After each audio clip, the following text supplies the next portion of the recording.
Сәлеметсіздер ме, құрметті оқушылар? Бүгінгі біздің тақырыбымыз трапеция болмақшы. Енді бізге берілген есепті қарайық. АБС-ды тең бүйірлі трапециясы берілген. БС қабырғасы АД-мен параллель, АС диагоналі А бұрышын қақ бөледі дейді. Бізде дайын сызба тұр. АБ қабырғасы 8 дейді. Олай болса, БС СД қабырғасы да тең бүйірлі болғандықтан 8-ге тең. Бұрышты бізде 50 градусқа тең екен.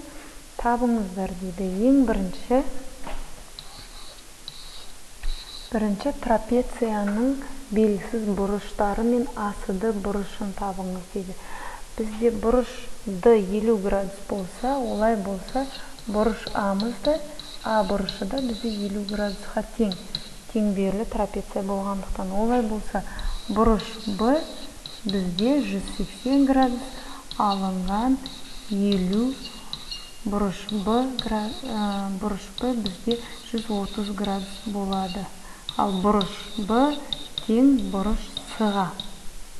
Дәл солай үшбұрыш АБС үшбұрыш АСД бұрышын табыңыздар деп тұр. АСД бұрышын табу үшін біз не істейміз?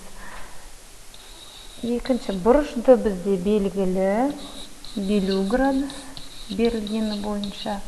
Бұрыш А бізде 50-ді 2-ге бөлеміз 25 градус. Енді АСД бұрышын табу үшін, С бұрышын табу үшін біз не істейміз? 180-нен ішкі бұрыштардың қосындысынан шығады 50 менен 25 деген градустық өлшемдерді қосындысын азайтқанға тең. 75 болады. Олай болса, 180-нен 75-ті алсақ, 105 градусқа тең екен. Енді бірінші сұраққа жауап бердік. Екінші, бірдің ішінде мына 1 мен 2 кетеді екен. Енді АС диагоналі 10 болса, АБС үшбұрышының периметрін табыңыз дейді. Олай болса, бізде үшбұрыш АБС-мыз қандай болмақ? АБС үшбұрышы бізде тең бүйірлі, өйткені БС және АД қабырғасы бізде параллель болғандықтан бұрыш тең бүйірлі жазып қояйық. Тең бүйірлі. Өйткені бұрыш САД менен БСА бізде тең айқыш бұрыштар. Олай болса, бізде тең бүйірлі үшбұрыш шығады АБС.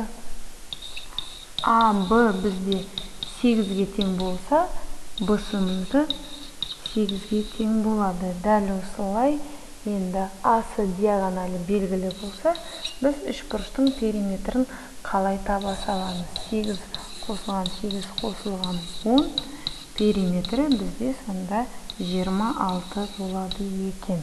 Өлшем бірлігі сантиметр деп жазуға болады. Жақсы, келесі 4 деп отырғанымыз бізде 3-ші пунктқа жауап.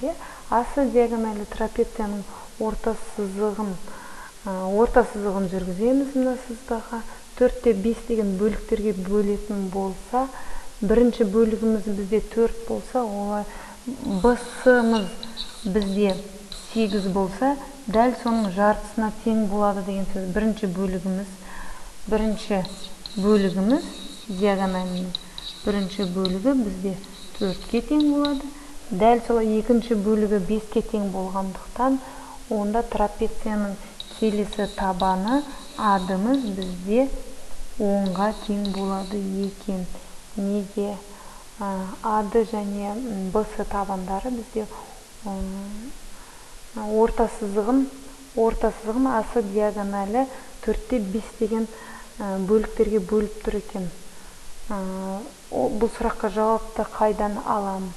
АС-ды бізде үшбұрыш болғандықтан, орта сызығы бізде дәл қабырғалардың ортасын бөліп тұрады және табанына параллель және оның жартысына тең болады.